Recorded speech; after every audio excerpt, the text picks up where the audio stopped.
Olá, querido ouvinte da Web Rádio Caminho da Paz. Meu nome é Cibele e a partir de agora você é meu convidado para o programa Espiritismo para Iniciantes, os primeiros passos na doutrina. Sejam todos muito bem-vindos.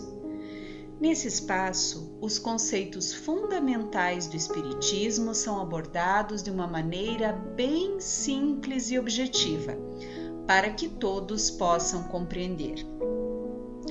No programa da semana passada, fizemos um breve resumo das 5 obras básicas que compõem a codificação da doutrina espírita. Você teve uma ideia dos assuntos que estão contidos no Livro dos Espíritos, no Livro dos Médiuns, no Evangelho segundo o Espiritismo, no Céu e Inferno e na Gênese. Até aqui, explicamos como o Espiritismo surgiu e como foi feita a codificação que resultou nas obras citadas. A partir de agora, vamos mergulhar nos princípios da doutrina espírita, começando pela existência de Deus. Desde os tempos mais remotos, o ser humano tem em seu íntimo o sentimento da existência de um ser superior. Na antiguidade, o homem primitivo, aquele que morava nas cavernas, devotava respeito e temor às forças da natureza e por isso idealizou o Deus Sol, o Deus Trovão, entre tantos outros.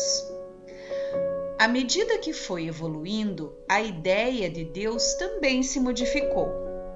Haviam povos que cultuavam muitos deuses, como os gregos, os romanos, mas também surgiu o povo hebreu, que tinha a crença no Deus único. Porém, tratava-se de um Deus com características humanas.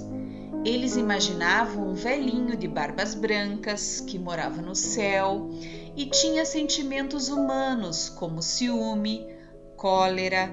Era também um Deus guerreiro, parcial, ou seja, preferia o povo hebreu. Era também um Deus vingativo, do qual as pessoas tinham que ter medo.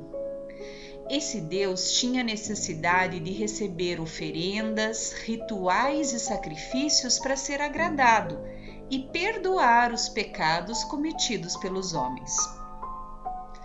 Quando Jesus passou pela Terra, há mais de 2000 anos, ele veio revolucionar essa visão que tínhamos de Deus. Ele nos apresentou um Deus totalmente diferente, um Deus que é Pai, que ama seus filhos, que perdoa as nossas ofensas, que quer o nosso progresso. Essa visão de Deus mostra toda a sua amorosidade e paciência conosco. No entanto, com o passar dos séculos, o avanço das ciências e muitos conflitos em nome de Deus e de Jesus, muitas pessoas passaram a desacreditar de Deus. A humanidade chegou ao século XVIII sem compreender bem a verdadeira essência do Criador, e boa parte da população nem mesmo acreditava na existência dele. Na época em que a doutrina espírita começava a ser codificada, Allan Kardec tinha a crença de que o universo não havia se formado ao acaso. Afinal, como poderia o acaso produzir um efeito tão inteligente como o universo demonstra ser em toda a sua organização? Kardec compartilhava do mesmo entendimento do filósofo francês Voltaire. Eles não admitiam que a natureza tinha se criado a si mesma. Eles afirmavam: "O mundo me intriga e não posso imaginar que este relógio exista e não haja relojoeiro. A engenhosidade do mecanismo lhe atesta a inteligência e o saber." Com o sentimento de que tudo o que existe tem uma causa e que se o efeito é inteligente, a causa tem que ser de uma inteligência ainda mais superior, Kardec decidiu buscar com os espíritos a resposta para essa dúvida que há tanto tempo permanecia na humanidade. Por isso, a primeira pergunta do Livro dos Espíritos é: que é Deus?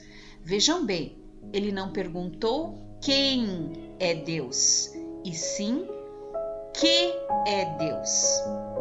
E os espíritos superiores responderam que Deus é a inteligência suprema, causa primária de todas as coisas.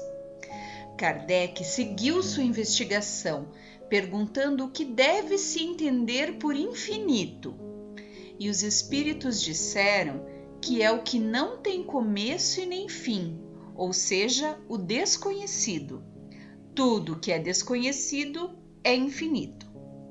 Novamente, Kardec questionou: poder-se-ia dizer que Deus é o infinito? E os espíritos afirmaram que essa é uma definição incompleta, devido à pobreza da linguagem humana, insuficiente para definir o que está acima da linguagem dos homens. Deus é infinito em suas perfeições, mas o infinito é uma abstração. Ou seja, não podemos definir uma coisa que não está conhecida por outra igualmente não conhecida. Não chegaríamos a lugar nenhum assim, certamente. Por isso, ainda pouco sabemos sobre a natureza de Deus.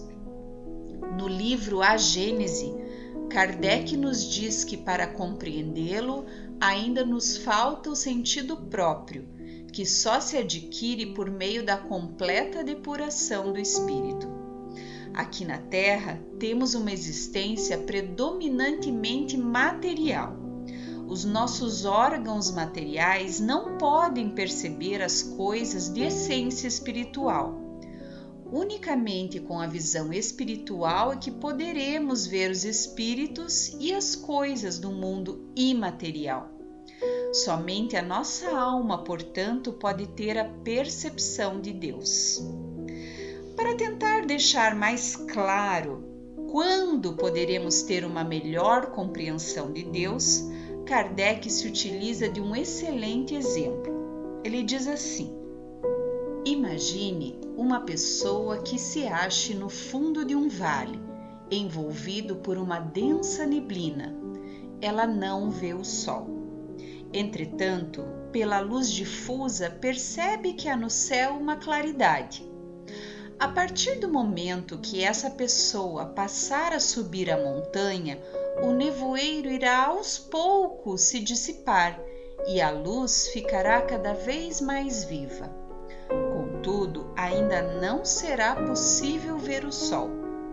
Só depois que ela se elevar acima da camada da bruma e chegar a um ponto onde o ar esteja perfeitamente limpo, é que ela poderá contemplar o sol em todo o seu esplendor. Kardec diz que o mesmo se dá com a alma. No estágio evolutivo em que nós nos encontramos, ainda estamos bem lá embaixo na montanha, envolvidos pela densa camada de neblina. Sabemos que o sol está no céu, mas não conseguimos vê-lo. À medida que nós formos nos espiritualizando, nos elevando em moralidade, iremos progredir. As imperfeições da nossa alma são como as camadas nevoentas que ofuscam a nossa visão. A cada imperfeição que a nossa alma se desfizer, é um obstáculo a menos que nos impede de ver a Deus. Mas só depois que nós nos depurarmos completamente é que teremos a plenitude de todas as nossas faculdades. Sendo Deus a essência divina por excelência, unicamente os espíritos que atingiram o mais alto grau de desmaterialização o podem perceber. Porém, pelo fato de não o vermos, isso não significa que estamos mais distante dele do que os outros. Nós, espíritos ainda imperfeitos, assim como todos todos os seres da natureza estamos mergulhados no fluido divino, do mesmo modo que nós estamos expostos à luz do sol. Deus está em toda parte. E sobre o nosso progresso, a nossa evolução, Kardec faz outra comparação interessante que nos ajuda a compreender como ela se dará. Diz ele que o espírito só se depura com o tempo, sendo as diversas encarnações como um alambique. Cada vez que nós passarmos pelo alambique, deixaremos no seu fundo algumas impurezas. No momento do desencarne, quando deixarmos para trás o corpo físico, nós não nos livraremos instantaneamente das nossas imperfeições, como muitas pessoas pensam, que nós viramos santos de um dia para o outro. Não, não. Por isso, depois da morte, nós também não veremos a Deus mais do que nós víamos enquanto nós estávamos vivos.